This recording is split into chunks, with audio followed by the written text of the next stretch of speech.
Hello student, I am Sonam. Welcome back to my YouTube channel Apna Vidyalaya. आज के इस video में हम आप सभी को बताएंगे क्लास 10th हिंदी का बिल्कुल वायरल बोर्ड का पेपर। और ये जो हिंदी का क्लास 10th का पेपर, ये आप सभी के 2024 बोर्ड का बिल्कुल वायरल पेपर है, रियल पेपर है। आप सभी के इस बार 2024 बोर्ड में बिल्कुल यही पेपर आएगा, ठीक है, क्योंकि ये बोर्ड के द्वारा बिल्कुल जारी किया गया वायरल पेपर है। तो आपको सबसे पहले इसमें क्या करना है, यहाँ पे आपको क्लास 10th हिंदी के बोर्ड के पेपर में आपको यहाँ पे अपना सबसे पहले 10 अंकों का रोल नंबर लिखना है और यहाँ पे आप सभी को अपना नाम लिखना है, जो भी आपका नाम है।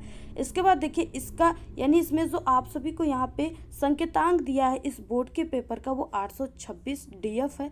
तो ये संकेतांक आप सभी को हिंदी की कॉपी पे सबसे पहले लिखना है और ये है पेपर कोड है हिंदी का, ठीक है। और इसमें जो आप सभी को समय मिलेगा वो 3 घंटे 15 मिनट का समय मिलेगा, जिसमें से 15 मिनट आप सभी को इस पूरे प्रश्न पत्र को पढ़ना है, ठीक है। और इसके बाद ये जो पूर्णांक है, ये 70 नंबर का आप सभी के क्लास 10th हिंदी का पेपर होता है। अब देखिए इसके बाद यहाँ पे आप सभी को हम बता दें, कुछ निर्देश दिए हुए हैं जिसको आपको पढ़ना काफ़ी ज़रूरी है, नेसेसरी है। तो यहाँ पे देखिए सबसे पहले क्या है, यहाँ पे कुछ निर्देश दिए हैं। आपको प्रारंभ के जो 15 मिनट मिले हैं उसमें आप सभी को इस पूरे प्रश्न पत्र को पढ़ना है, ठीक है। इसमें जितने भी क्वेश्चन है इस टाइप के सभी को आप सभी को क्या करना है, इसको पढ़ना है अच्छे तरीके से। इसके बाद नेक्स्ट है, यहाँ पे क्या दिया हुआ है, नेक्स्ट है कि प्रश्न पत्र जो है वो 2 खंडों में विभाजित है, ठीक है। खंड अ और खंड ब में क्या है, विभाजित है। तीसरा है यहाँ पे कि प्रश्न पत्र के खंड अ में बहुविकल्पी प्रश्न है जो कि 20 नंबर का है, 20 ऑब्जेक्टिव क्वेश्चन है इसलिए। और यहाँ पे क्या है कि आप सभी को इसमें क्या करना है, सही विकल्प का चयन करके आप सभी को एक OMR सीट मिलेगा, उसमें आपको नीले और काले और बॉल पॉइंट पेन का मतलब डार्ट पेन से आपको भरना है, ठीक है, पूर्ण तरीके से। इसके बाद यहाँ पे क्या है, नेक्स्ट देखिए यहाँ पे इस तरह से दिया है कि यहाँ पे खंड अ में बहुविकल्पी प्रश्न है तो प्रत्येक प्रश्न के लिए 1 अंक निर्धारित है। 20 क्वेश्चन है, 20 अंक। OMR सीट पर उत्तर अंकित किए जाने के पश्चात उसे काटे नहीं तथा न ही इरेजर एवं व्हाइटनर का आदि का प्रयोग न करें, ठीक है। इसका यूज आपको नहीं करना है। अब देखिए यहाँ पे क्या है, प्रत्येक प्रश्न के सम्मुख उनके जो अंक है वो निर्धारित है, दिए गए हैं। तो यहाँ पे देखिए सबसे पहले क्या है, इस तरह से ऑब्जेक्टिव क्वेश्चन है खंड अ में, यहाँ पे जो कि 20 नंबर का है। पहला क्वेश्चन है, निम्नलिखित कथनों में से कोई एक कथन सही है, उसे पहचान कर लिखिए। तो यहाँ पे 4 कथन दिया हुआ है, 4 ऑप्शन, जिसमें से कोई एक सही है, उसको आपको पहचान कर लिखना है।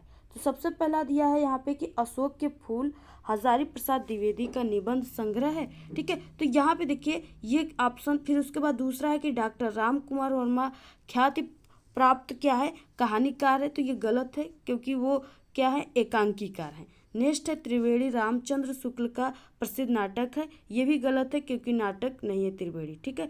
नेक्स्ट है यहाँ पे अर्धनागेश्वर के लेखक जयशंकर प्रसाद, ये भी गलत है क्योंकि रामधारी सिंह दिनकर है अर्धनागेश्वर के लेखक। तो यहाँ पे देखिए यानी ऑप्शन कौन सा राइट हो जाएगा, तो यहाँ पे ऑप्शन फर्स्ट, जो अशोक का फूल है, अशोक के फूल, वो हजारी प्रसाद द्विवेदी का क्या है, निबंध संग्रह है। तो यहाँ पे क्या हो जाएगा, ऑप्शन ये वाला पहला राइट हो जाएगा। इसके बाद नेक्स्ट क्वेश्चन है, यहाँ पे नेक्स्ट है दूसरा क्वेश्चन, घुमक्कड़ शास्त्र के लेखक हैं। तो यहाँ पे 4 ऑप्शन दिया है, मोहन राकेश, राहुल संस्कृत्यायन, डॉक्टर धर्मवीर भारती और यहाँ पे अज्ञे, जिनका पूरा नाम सच्चिदानंद हीरानंद वात्स्यायन अज्ञे जी है। तो यहाँ पे देखिए ऑप्शन यहाँ पे ख राइट हो जाएगा।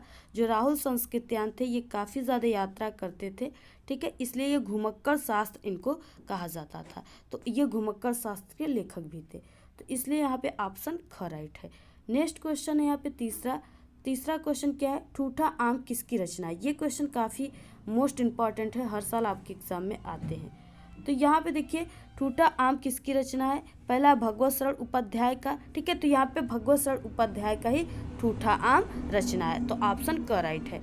नेक्स्ट क्वेश्चन है यहाँ पे, पानी में चंदा और चांद पर आदमी, ठीक है, के लेखक है, यानी ये एक प्रकार का रचना है, इसके लेखक कौन है। तो यहाँ पे सबसे पहला ऑप्शन दिया इस तरह से, जयप्रकाश भारती, धर्मवीर भारती, आचार्य रामचंद्र शुक्ल, प्रताप नारायण मिश्र, ठीक है। तो यहाँ पे ऑप्शन कौन सा राइट हो जाएगा, ऑप्शन यहाँ पे क, जयप्रकाश भारती, ये पानी में चंदा और चांद पर आदमी लेखक हैं उसके, ठीक है, यानी उन्होंने ही, उनके द्वारा ही ये लिखा गया रचना है।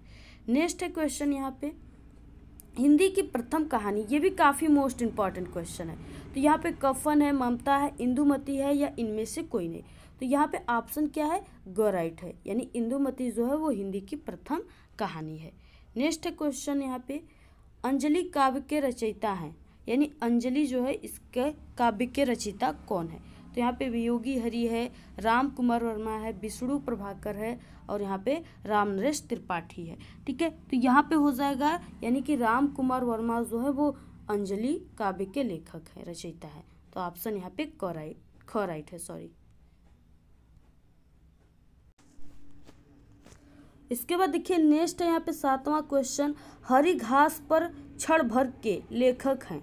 ठीक है, तो हरी घास के क्षण भर पे जो है ये सच्चिदानंद हीरानंद वात्स्यायन अज्ञे जी के द्वारा लिखा गया है, यानी इनका शॉर्ट नेम अज्ञे है इनका टाइटल। तो आप लोग यहाँ पे अज्ञे भी इस तरह से, यानी ऑप्शन है तो उसको सही लिखिए। नेक्स्ट है यहाँ पे देखिए, नेक्स्ट क्वेश्चन क्या है, वीरगाथा काल के कवि हैं, वीरगाथा काल के कवि पूछ रखा है। तो वीरगाथा काल के जो कवि हैं वो है यहाँ पे चंदर बरदाई। ठीक है, तो यहाँ पे ऑप्शन ग राइट है। नेक्स्ट क्वेश्चन क्या है, परशुराम की प्रतीक्षा के लेखक है, 9वां क्वेश्चन है। तो परशुराम की प्रतीक्षा के लेखक कौन है, तो यहाँ पे वो दिनकर जी हैं, यानी रामधारी सिंह दिनकर इनका पूरा नाम है। ठीक है, तो इस तरह से आपको देखिए टाइटल भी याद कर लेना है, उनका पूरा नाम। तो इस तरह से इनका है, रामधारी सिंह दिनकर के लेखक परशुराम की प्रतीक्षा, ठीक है, उन्हीं का है। नेक्स्ट है यहाँ पे, आंसू के रचनाकार है, 10वां क्वेश्चन।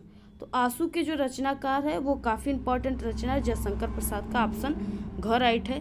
नेक्स्ट क्वेश्चन क्या है, हास्य रस का स्थायी भाव है। और देखिए हम आप सभी को जो यहाँ पे पेपर बता रहे हैं, यहाँ पे हम आपको पूरे के पूरे इसका आंसर के साथ बताएंगे, पूरे उत्तर के साथ। और ये जो पेपर है ये बिल्कुल नया पेपर है, यानी कि आप सभी को जो हिंदी का पेपर पहले हुआ था उसमें क्या है कि इस बार चेंज कर दिया गया। ठीक है, यानी इस बार प्रार्थना पत्र लिखने के लिए आप सभी को आ रहे हैं, और आपके निबंध में भी चेंज कर दिया गया है, कुछ नंबरों को घटा बढ़ा दिया गया है। तो यहाँ पे हम आप सभी को वही पेपर, यानी बिल्कुल, यानी बोर्ड के द्वारा जारी किया गया बिल्कुल वायरल पेपर हम आप सभी को बता रहे हैं। यही पेपर आप सभी के 2024 बोर्ड परीक्षा में पक्का आएगा 100%। तो आप लोग इसको पूरा देखिएगा तभी आपको समझ में आएगा। तो यहाँ पे देखिए दिया है, हास्य रस का स्थायी भाव है। तो यहाँ पे हास्य रस का जो स्थायी भाव है वो हास होता है, ऑप्शन करेक्ट। अब यहाँ पे पूछ रखता है अगर कि करुण रस का स्थायी भाव है तो वो क्या होता है, ये शोक होता है, शोक। इस तरह से यहाँ पे हास्य रस का पूछा है तो वो हास होता है। तो आप सभी को देखिए हास रस और स्थायी, पहले आता था हास रस और उसका करुण रस का, ठीक है, परिभाषा और उदाहरण। अब क्या है कि आप सभी को सिर्फ ये बहुविकल्पी क्वेश्चन के रूप में ही आ रहा है। तो आपको ये नहीं कि सिर्फ इसका बहुविकल्पी ही रटना है, आप सभी को पूरा उसका परिभाषा रटना है, और साथ ही आप सभी को इसके 2-3 उदाहरण तैयार कर लेने हैं, क्योंकि कभी कभी उदाहरण भी दे देता है और कहता है कि ये कौन सा, इस उदाहरण में कौन से रस का प्रयोग किया गया है। तो आप लोग सभी को तैयार रखें, जो कि हमारे चैनल पे पहले से अपलोड है, आप लोग वहाँ से देख सकते हो।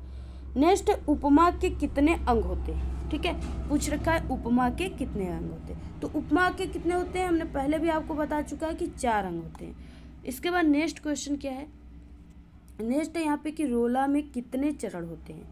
ठीक है, रोला में कितने चरण होते हैं, तो रोला में 4 चरण होते हैं। तो यहाँ पे ऑप्शन ख राइट है। नेक्स्ट क्वेश्चन क्या है, आकर्षण शब्द में किस उपसर्ग का प्रयोग किया गया है। तो आकर्षण यानी यहाँ पे पूछ रखा है उपसर्ग, इसका मतलब कि आगे लगने वाला शब्द। ठीक है, इस यहाँ पे देखिए कर्षण में आगे क्या लगा है, आ लगा है, तो आ क्या है, उपसर्ग है। तो यहाँ पे इसमें आप सभी को कौन सा ऑप्शन राइट हो जाएगा, घ वाला। ठीक है, नेक्स्ट क्वेश्चन क्या हो जाएगा, नेक्स्ट क्वेश्चन देखिए शताब्दी में कौन सा समास है। अब यहाँ पे हम आपको कुछ ऐसे ट्रिक बताते हैं, जैसे अब देखिए यहाँ पे जैसे शताब्दी दे दिया, तो इसमें क्या है कि कुछ समय है, यानी कुछ यहाँ पे समय का और यहाँ पे अंकों का यहाँ पे अंकन किया गया है। ठीक है, तो जहाँ पर भी कोई भी अंक लिए गए हैं, जैसे चौराहा है तो 4 राहों का समूह। ठीक है, तो चौराहा में कौन सा, यानी जहाँ पे भी अंक कह दिया 4 अंक। अब शताब्दी कह रहा है तो यहाँ पे 100 अंक हो गया। तो यहाँ पे जहाँ पे भी संख्या का यूज हो वहाँ पे क्या होता है, द्विगु समास होता है। ठीक है, क्या होता है, द्विगु समास। अब देखिए जैसे यहाँ पे द्विगु ही हो गया, ये भी क्या है, ये खुद एक द्विगु समास है, यानी द्विगु का मतलब 2 गायों का समूह। तो इस तरह से क्या हो गया, यहाँ पे ये द्विगु क्या है, तो ये द्विगु समास है। ठीक है, इसका खुद यहाँ पे संख्या निकल रहा है। तो आप लोग जो भी संख्या वाला वर्ड आएगा तो आप लोग वहाँ पे बिल्कुल निफराल होकर आप लोग द्विगु समास पे टिक मार के चले आइएगा, 100% राइट होगा। नेक्स्ट क्वेश्चन यहाँ पे रात का तत्सम होगा। देखिए रात का तत्सम पूछ रखा है, तो रात का तत्सम क्या होगा, रात्रि होगा, ऑप्शन क राइट है। नेक्स्ट है यहाँ पे 17 क्वेश्चन क्या दिया हुआ है, यहाँ पे 17 है कि तद यानी स्त्रीलिंग शब्द का पंचमी विभक्ति बहुवचन का रूप होगा। ठीक है, तो वो क्या होगा, ताव्य, यानी ऑप्शन यहाँ पे क राइट है, ताव्य। देखिए हमने आप सभी को ट्रिक भी इससे पहले बताया है, अगर आप लोग नहीं देखे हो तो आप लोग सभी ट्रिक को भी जाकर के देख लीजिएगा। नेक्स्ट क्वेश्चन है 18, वाक्य का वह भाग जो उद्देश्य के बारे में सूचना देता है कहलाता है। देखिए ये सब क्वेश्चन जो है ये बिल्कुल नए आ गए हैं। ठीक है, यानी इस बार ये सब क्वेश्चन आपके पेपर में बढ़ गए हैं, तो यहाँ पे आपको ये भी तैयार रखना है। वाक्य का वह भाग जो उद्देश्य के बारे में सूचना देता है कहलाता है, तो वो विधेय कहलाता है, ऑप्शन क राइट है।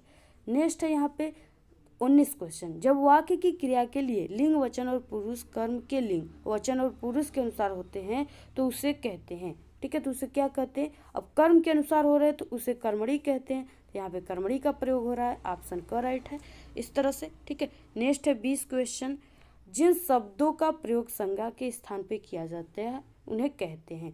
तो जिन शब्दों का प्रयोग संज्ञा के स्थान पे कहते हैं उसे सर्वनाम कहते हैं, ऑप्शन क राइट है। ठीक है, तो ये तो हो गए ऑब्जेक्टिव क्वेश्चन 20 ठो जो कि 20 नंबर के थे। अब देखिए आप सभी का क्या है आएगा अब वर्णनात्मक प्रश्न।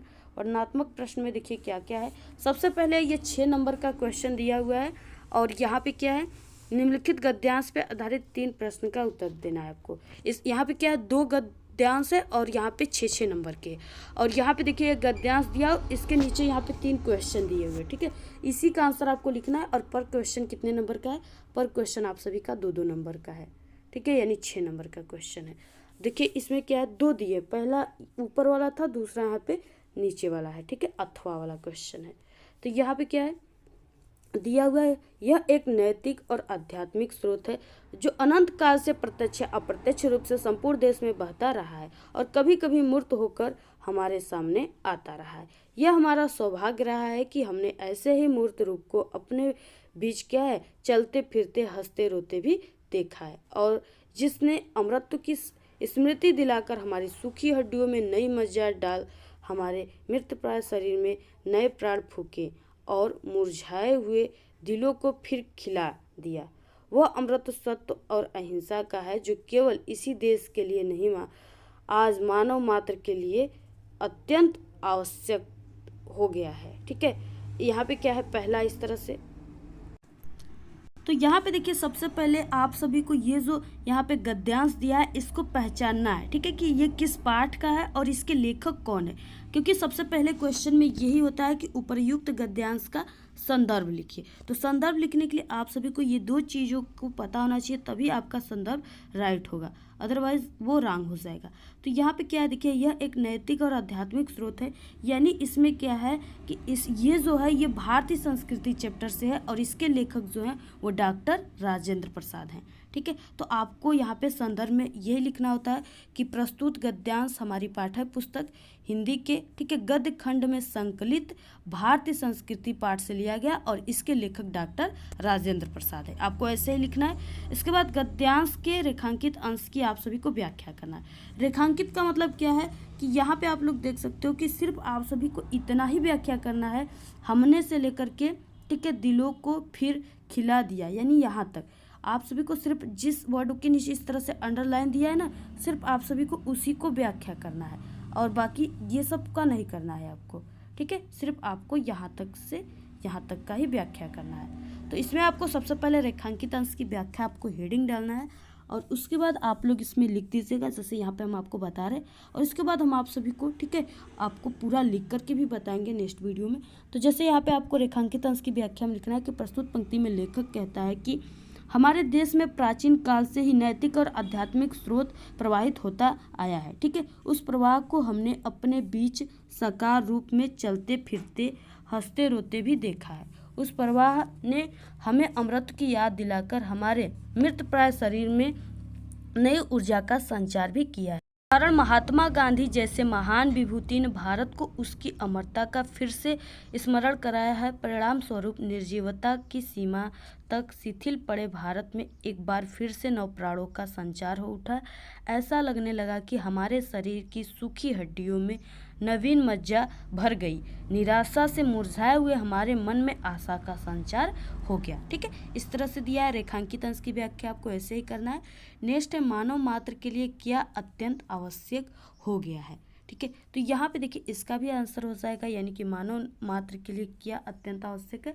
तो इसका आंसर आप सभी को इस पैसेज में से ढूंढकर और उसे अपने शब्दों में बनाकर लिखना होता है। ठीक है, तो यहाँ पे देखिए सत्य एवं अहिंसा आज मानव मात्र के लिए अत्यंत आवश्यक हो गया है। ठीक है, बिल्कुल बहुत ही अच्छा तरीके से आप सभी को सिर्फ 2 वर्ड लिख करके बाकी उसके बाद वही आप सभी को लिख देना है। ठीक है, यहाँ पे देखिए क्या है, सत्य और अहिंसा, इस तरह से दिया हुआ है ना, सत्य और अहिंसा। यहाँ पे यही क्या है, इसका आंसर है। नेक्स्ट क्वेश्चन यहाँ पे अथवा वाला क्वेश्चन देखते हैं। अथवा वाला जो यहाँ पे गद्यांश दिया है, ठीक है, और इसके आंसर किस तरह से दिए हैं। तो यहाँ पे देखिए दिया हुआ है, उनके लिए न तो बड़े बड़े वीर अद्भुत कार्य कर गए और न बड़े बड़े ग्रंथकार ऐसे विचार छोड़ गए जिनसे मनुष्य जाति के हृदय में सात्विकता की उमंगें उठती है। उनके लिए फूल पत्तियों में कोई सौंदर्य नहीं, झरने के कलकल में मधुर संगीत नहीं। ठीक है, और यहाँ पे अनंत सागर तरंगों में गंभीर रहस्यों का आभास नहीं। उनके भाग में सच्चे प्रयत्नों और पुरुषार्थ का आनंद नहीं। उनके भाग में सच्ची प्रीति का सुख और कोमल हृदय की शांति नहीं। जिनकी आत्मा अपने अपने इंद्रियों विषयों में ही लिप्त है, जिनका हृदय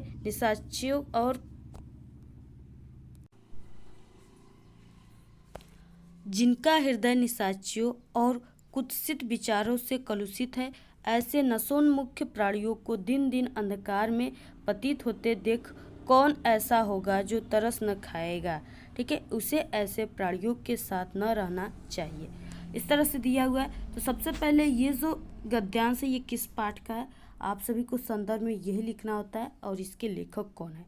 ठीक है, तो ये क्या है, मित्रता पाठ से है और इसके जो लेखक हैं वो आचार्य रामचंद्र शुक्ल हैं। तो यहाँ पे देखिए इसके बाद यानी आप सभी को संदर्भ में यही लिखना है जो हमने फर्स्ट टाइम आपको बताया है, सिर्फ पाठ का नाम और लेखक के नाम चेंज रहेंगे। नेक्स्ट है गद्यांश के रेखांकित अंश की व्याख्या करना है।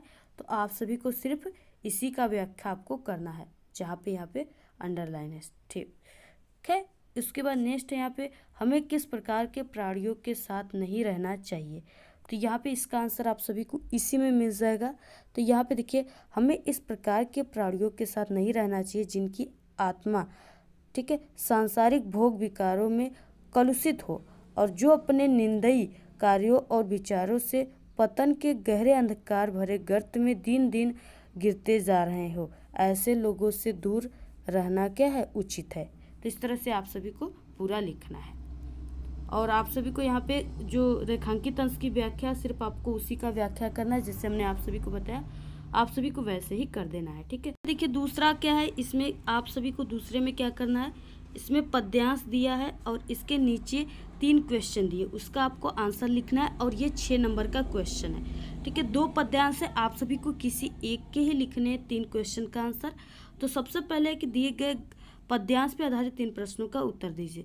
अब देखिए यहाँ पे पद्यांश क्या है, अभिगत गति कछु कहत न आवे, जेव गूगे मीठे फल को रस अंतर्गत ही भावे, परम स्वाद सबकी सुन निरंतर अमित तोष उपजावे, बनवानी को अगम अगोचर सो जाने सो पावे, रूप रेख गुण जाति जुगति ताते सुर सगुन पद गावे। यहाँ पे पहला क्वेश्चन है, उपर्युक्त पद्यांश का आपको संदर्भ लिखना है। तो संदर्भ में आप सभी को पाठ का नाम, लेखक का नाम याद होना चाहिए। तो ये जो अभिगत गति कछु कहत न आवे, ये जो है, ठीक है, ये सूरसागर से है और इसके जो लेखक हैं यानी जिनके द्वारा लिखा गया है वो सूरदास हैं। ठीक है, यानी ये इनके कवि हैं। तो इस तरह से आप लोग किस तरह से लिखोगे यहाँ पे संदर्भ, तो पद्यांश में आपको संदर्भ बिल्कुल वही रहता है, सिर्फ जहाँ पे आप सभी का गद्यांश लिखा था वहाँ पे आपको पद्यांश लिख देना है। ठीक है, तो यहाँ पे क्या हो जाएगा, प्रस्तुत पद्यांश हमारी पाठ्य पुस्तक हिंदी के पद खंड, देखिए यहाँ पे रहेगा पद खंड में संकलित सूरसागर पाठ से लिया गया है और इसके जो कवि हैं या रचयिता है वो सूरदास जी हैं। इस तरह से आपको लिखना है। ठीक है, ऐसे आप लोग लिख लोगे और नेक्स्ट है इसमें क्या है, दूसरा है यहाँ पे कि रेखांकित अंश की व्याख्या कीजिए। इसमें भी उसी तरह से है, यानी जिसमें यहाँ पे जैसे अभिगत से लेकर के भावे तक जहाँ पे अंडरलाइन है सिर्फ उसी वर्ड का आपको क्या करना है, यहाँ पे व्याख्या करना है। तो जैसे इस तरह से ये क्या है कि ये जैसे एक गूंगा व्यक्ति पर ये आधारित है। जैसे गूंगा व्यक्ति है उसको आप लोग कितना भी फल खिलाओ, अच्छे अच्छे स्वादिष्ट भोजन कराओ, ठीक है, अच्छी अच्छी चीज़ें खिलाओ, लेकिन वो गूंगा व्यक्ति कभी भी आप अगर पूछोगे कि ये फल कैसा लग रहा था या खाना कैसा लग रहा था तो वो कभी भी नहीं बता पाएगा, क्योंकि वो बोल नहीं सकता। इसलिए वो अपने अंदर ही अंदर यानी उस सब्जियों का, उस खाने का, उस वस्तुओं का आनंद लेता रहेगा, लेकिन वो आपसे कह नहीं सकता, प्रस्तुत नहीं कर सकता, ठीक है। तो वही इस पर आधारित है इस तरह से, यानी इसका क्या हो जाएगा, यहाँ पे जो गूंगा व्यक्ति है उसका जो कंपेयर किया गया है, तुलना, वो निराकार ब्रह्म से किया गया है, ठीक है। तो यहाँ पे क्या हो जाएगा, इसके रेखांकित अंश की व्याख्या आपको सबसे पहले हेडिंग डालना है, और यहाँ पे हो जाएगा निराकार ब्रह्म की सत्ता अज्ञात है। यानी जिस तरह से एक गूंगा व्यक्ति को आप लोग कितना भी स्वादिष्ट चीज़ें खिला दो, लेकिन वो उसका जो है स्वाद नहीं बता सकता, अपने अंदर ही अंदर उसका स्वाद का आनंद लेता रहेगा। उसी तरह जो निराकार ब्रह्म है वो क्या है, वो अज्ञात है, शब्दों से उनका वर्णन नहीं किया जा सकता। जिस प्रकार गूंगा व्यक्ति मीठे फल के रस को भीतर ही भीतर प्राप्त करता है, उसे फल का रस तो मिलता है और उसे परम संतोष भी मिलता है, किंतु वो वाणी से उसको व्यक्त नहीं कर सकता। इस तरह से आप सभी को लिखना है। इसके बाद नेक्स्ट है इसी में क्वेश्चन कि अगम अगोचर से क्या तात्पर्य स्पष्ट करना है। तो यहाँ पे देखिए जो अगम अगोचर है उससे तात्पर्य निराकार ब्रह्म को वाणी से व्यक्त करना कठिन है, क्योंकि वो ब्रह्मा इंद्रियों की पहुँच से बाहर है, ठीक है। नेक्स्ट है यहाँ पे मेरी भव बाधा हरो राधा नगरी सोय जा तन की झाई परे श्यामू हरित दुति होय, ठीक है। इस तरह से दिया हुआ है। पहला है, इसमें पहले आप सभी को पहचानना है कि इसका जो यहाँ पे इसके लेखक हैं वो कौन है और ये किस पाठ से लिया गया। तो यहाँ पे देखिए ये जो है मेरी भव बाधा हरो, ये क्या है, बिहारी लाल के द्वारा लिखा गया है और ये भक्ति नीति से लिया गया है, ठीक है। तो आपको यही लिखना है, जैसे आप सभी को हमने संदर्भ बताया वो लिखना है। और बाकी यहाँ पे रेखांकित अंश की व्याख्या करना है। तो यहाँ पे रेखांकित अंश में दोनों जो वर्ड दिए हैं 2 लाइन, उसके सभी के नीचे अंडरलाइन, यानी आपको पूरा का व्याख्या करना है। तो रेखांकित अंश में देखिए क्या हो जाएगा, यहाँ पे हम आपको बता ही देते हैं कि यहाँ पे क्या है कि दिया है रेखांकित अंश की व्याख्या कीजिए। तो यहाँ पे क्या हो जाएगा, मेरी जो सांसारिक बाधाएं होती है, ठीक है, बाधाओं को वे चतुर राधिका जी जिनके शरीर की झलक पड़ने से भी भगवान श्री कृष्ण हरे यानी प्रसन्न हो जाते हैं और हरण करें, ठीक है, और हरण कर लेते हैं। इस तरह से आप सभी को क्या करना है, इसका व्याख्या करना है। नेक्स्ट है यहाँ पे कि प्रस्तुत पद्यांश में बिहारी ने किसकी जो है प्रस्तुति या स्तुति की है। तो यहाँ पे देखिए क्या हो जाएगा, प्रस्तुत पद्यांश में बिहारी ने राधा जी की स्तुति की है, ठीक है। इस तरह से आपको इसको लिखना है। नेक्स्ट है तीसरा, दिए गए संस्कृत गद्यांश में से किसी एक का आपको संदर्भ से क्या करना है, हिंदी में अनुवाद करना है। और यहाँ पे क्या है कि आप सभी को 2 नंबर मिलेगा यहाँ पे संदर्भ लिखने के लिए, और 3 नंबर आप सभी को मिलेगा इसका पूरा हिंदी में अनुवाद यानी व्याख्या करने की। टोटल ये 5 नंबर का क्वेश्चन है। तो यहाँ पे देखिए क्या है, इस तरह से 2 यहाँ पे दिया हुआ है, आप सभी को किसी एक का ही लिखना है। जैसे ये जो ऐसा नगरी वाला है ये काफ़ी मोस्ट इम्पॉर्टेंट है और हर साल आप सभी के एग्जाम में आते हैं, ठीक है। तो यहाँ पे क्या, ऐसा नगरी भारतीय संस्कृति संस्कृत भाषाच्य केंद्र स्थलम अस्ति, यहाँ से लेकर के कारितः तक दिया हुआ है। तो सबसे पहले आपको ऐसा नगरी डैश डैश, ठीक है, हिंट्स के रूप में कारितः तक लिख देना है। उसके बाद आप सभी को इसका संदर्भ लिखना है और इसका व्याख्या करना है। यहाँ पे देखिए ये ऐसा नगरी से लेकर कारिता तक वाला जो यहाँ पे गद्यांश दिया हुआ है संस्कृत का, ये किस पाठ से लिया गया है, तो ये वाराणसी पाठ से लिया गया है। और दूसरा जो अथवा वाला है ऐसा कर्म विराड़ा संस्कृति, ठीक है, तो ये जो पाठ से लिया गया है ये भारतीय संस्कृति पाठ से लिया गया है। इसके बाद आप सभी लोग, ठीक है, इसका पहले से हमने यहाँ पे अनुवाद बता चुके। आप लोग अभी 2-3 दिन हुए वीडियो हमने बनाया है, आप लोग जाकर चैनल पे हमारे विजिट करके देख लीजिएगा। नेक्स्ट है चौथा क्वेश्चन, दिए गए यहाँ पे अब आ गया पद्यांश। पद्यांश का आपको संदर्भ से क्या करना है, हिंदी में अनुवाद करना है। ये भी 5 नंबर का है। सबसे पहले दिया है यहाँ पे क्वेश्चन क्या है, सर्वे भवन्तु सुखिनः सर्वे सन्तु निरामया सर्वे भद्राणि पश्यन्तु माँ कश्चित् दुःखभाग् भवेत्, ठीक है, इस तरह से दिया हुआ है और यहाँ पे एक अथवा करके दिया हुआ है। तो सबसे पहले हम आपको पहले का आंसर बताएंगे किस तरह से आपको इसका अनुवाद करना है, किस तरह से संदर्भ लिखना है। तो यहाँ पे देखिए ये जो है सर्वे भवन्तु, ये आप सभी के चैप्टर से है, यानी कि भारतीय संस्कृति चैप्टर से है, ठीक है। और जैसे आपको इसका संदर्भ कैसे लिखना है, तो प्रस्तुत श्लोक हमारी पाठ्य पुस्तक हिंदी के संस्कृत खंड के अंतर्गत भारतीय संस्कृति नामक पाठ से लिया गया या उद्धृत है, ठीक है। और इसमें सभी के कल्याण की कामना की गई है। और इसका हिंदी अनुवाद बहुत ही सरल है, आपको सिर्फ ऐसे ही लिखना है, सब सर्वे भवन्तु सुखिनः, यानी सभी लोग सब सुखी हो। और यहाँ पे क्या है, सर्वे सन्तु निरामया, यानी सब रोग रहित हो, यानी किसी को भी रोग न हो, बिल्कुल स्वस्थ हो। और यहाँ पे क्या है, सर्वे भद्राणि पश्यन्तु, यानी कि सब कल्याण को देखे। और यहाँ पे माँ कश्चित् दुर्भाग्य भवेत्, यानी कोई भी दुखी न हो, सब लोग कल्याण को देखे। इस तरह से आपको इसका व्याख्या करना है। इसके बाद देखिए इसमें नेक्स्ट है, यहाँ पे दिया हुआ है। नेक्स्ट में क्या है, ये किस पाठ का है, तो यहाँ पे ये जो है पाठ, ये जीवन सूत्राणि चैप्टर से है, ठीक है। आप सभी को इसका आंसर लिख लेना है, बहुत ही अच्छे तरीके से है, आप सभी को लिखना है। इसका संदर्भ में वैसे ही आपको लिखना है। और हिंदी अनुवाद में इसका हो जाएगा, पृथ्वी से बढ़कर कौन है, आकाश से अधिक ऊंचा कौन है, और वायु से तीव्रगामी कौन है, और तिनके से अधिक, ठीक है, घना कौन है। इस तरह से आप सभी को क्षीण कौन है, इस तरह से आप सभी को लिखना है। ऐसे ही नेक्स्ट है, यहाँ पे क्या है, 5वां क्वेश्चन, अपने पठित खंड काव्य के आधार पर निम्नलिखित प्रश्नों में से किसी एक का आप सभी को उत्तर लिखना है। ये 3 नंबर का क्वेश्चन होता है। और ये क्या आप सभी के जिला वाइज होता है, आप लोग जिस जिले के हो उसी हिसाब से आपको इसको पढ़ना है, ठीक है। और इसका अगर आप लोग अपना जिला कमेंट में बताओगे तो इसका आंसर हम आपको बता देंगे कि आपको कौन सा पढ़ना है। या आपके पास कोई क्वेश्चन बैंक है तो उसमें भी आप लोग देख सकते हो, जिले के हिसाब से दिया होता है कि आपको कौन सा पढ़ना है, ठीक है। या अपने टीचर से संपर्क कर लीजिए। जैसे यहाँ पे ज्योति जवाहर है, और यहाँ पे मुक्ति दूत है, और यहाँ पे अग्र पूजा है। तो इस तरह से आपको इसमें से किसी एक का ही सिर्फ लिखना है, ठीक है। मेवाड़ मुकुट है, जय सुभाष है, और यहाँ पे कर्मवीर है, तुमुल है, मातृभूमि है, कड़ है। तो इस तरह से आपको लिखना है।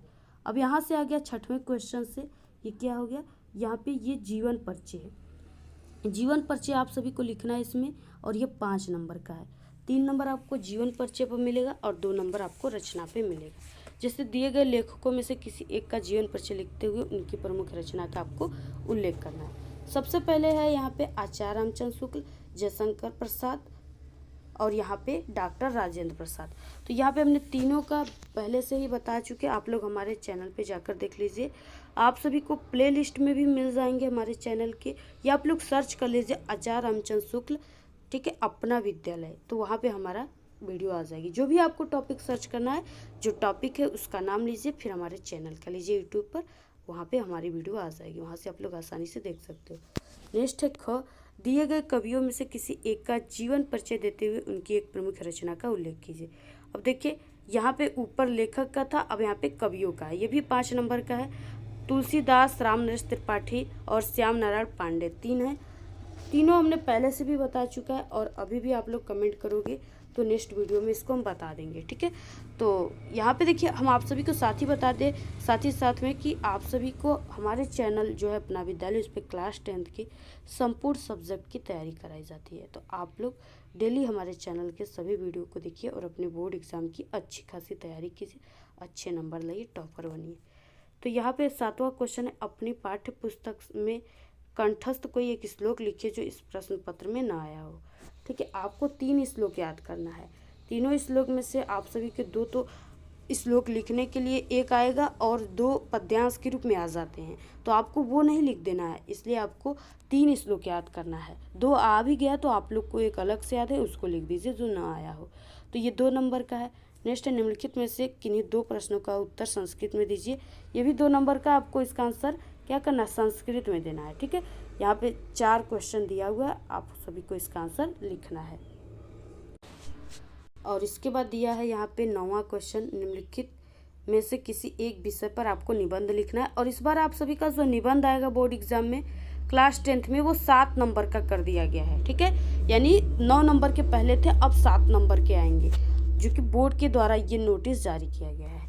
अब देखिए यहाँ पे क्या है, इसमें दिया हुआ है, बेरोजगारी एवं अभिशाप पे पर्यावरण प्रदूषण पे, जो काफ़ी इंपॉर्टेंट है, हमारे चैनल पे अपलोड है, काफ़ी अच्छे तरीके से हमने बताया। जैसे एक टॉपर लिखते हैं तो आप लोग जल्दी से देख लीजिएगा। विज्ञान अभिशाप या वरदान, ये भी हमारे चैनल पे है। और यहाँ पे परहित सरिस धर्म नहीं भाई, ये भी बहुत ही इंपॉर्टेंट है, आप लोग तीनों को तैयार कर लीजिए।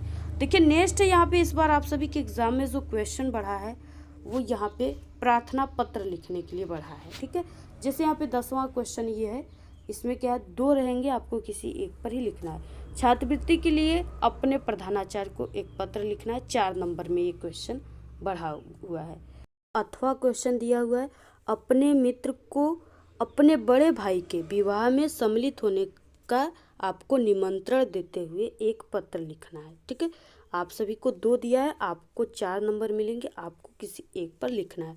तो अगर आप लोग कमेंट करोगे तो हम आप सभी को प्रार्थना पत्र काफ़ी अच्छे तरीके से लिख करके बताएंगे, जैसे एक टॉपर लिखते हैं। ठीक है, नेक्स्ट वीडियो में वही आएगा, तो आप लोग देखिएगा। तो ये जितने भी इस पेपर में क्वेश्चन थे सभी वेरी मोस्ट इम्पॉर्टेंट थे, क्योंकि ये पेपर ही बिल्कुल वायरल पेपर था, इसलिए इसमें जितने क्वेश्चन थे सभी इम्पॉर्टेंट थे। तो अगर आप लोग यहाँ पे ठीक इस सभी क्वेश्चन को तैयार कर लेते हो तो आप सभी का इस बार बोर्ड एग्ज़ाम में हिंदी में आप सभी का 70 में 70 नंबर बिल्कुल पक्का है। और साथ ही साथ आप लोग इसके साथ साथ हमारे चैनल पे और भी मॉडल पेपर है 3, उसको भी तैयार करना है, आपको 3 मॉडल पेपर तैयार करना है। ठीक है, और जितने भी इंपॉर्टेंट क्वेश्चन आ रहे हैं चैनल पे हिंदी के, सभी को आप लोग तैयार करोगे तब आप सभी का 70 में 70 नंबर आएगा। तो आप लोग इस वीडियो को अपने सभी दोस्तों में शेयर कीजिए। और अगर आप सभी को इसका PDF चाहिए तो आप लोग टेलीग्राम चैनल को ज्वाइन कीजिए हमारे, उसका लिंक इस वीडियो के डिस्क्रिप्शन में है। और साथ ही साथ आप लोग इस वीडियो को सभी दोस्तों में शेयर कीजिए। और आपको जिस टॉपिक पे वीडियो चाहिए, ऐसी मॉडल पेपर चाहिए, किसी भी सब्जेक्ट का और क्लास 10 के, तो आप लोग एक बार ज़रूर कमेंट करके बताइए, हम आपको तुरंत वीडियो प्रोवाइड करा देंगे। ठीक है, तो आज के इस वीडियो में सिर्फ इतना ही। आपको ये वीडियो कैसा लगा? अगर वीडियो पसंद आए तो एक बड़ा सा लाइक कर दे, चैनल पे नए तो सब्सक्राइब करके बेल आइकन को जरूर प्रेस कर दे। Thanks, all the very best, bye bye.